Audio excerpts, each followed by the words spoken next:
result ng x-ray namin ni Ate Loloy. Nahatod na ako ang pitikot. Sa diri na po ko magpalit og packing tape kay na po ko ihatod nga package ron dito sa Flash company, Flash Express I mean. Kay mag-send kog mga gown para ni Ate Abes para magamit niya this February para parentahan. So paingon ni siya gusamis. Ano? Ayan. So tara. Kay mag-display pa ko sindahan then adto na pud ginako na paway. So ngayon, nandito na ako sa kanila ni ate ko. Kinuha ko yung box na ipapadala ko sa Lumbangan to Flash Express. Ano siya, Osamis Oriental.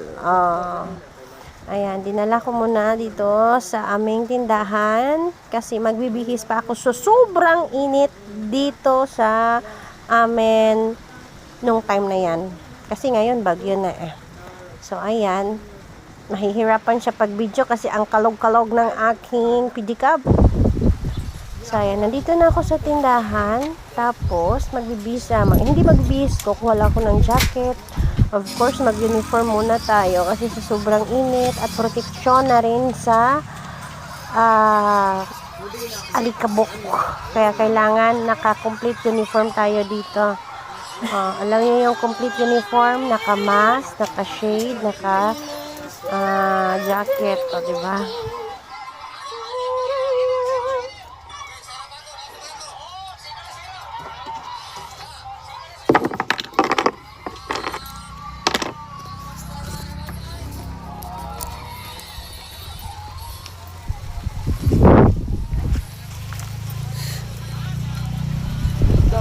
So ngayon mga katropa, i-deliver ko na ito at ihahatid na natin sa Flash Express upang makarating na ito sa Osamis Oriental. Ayan.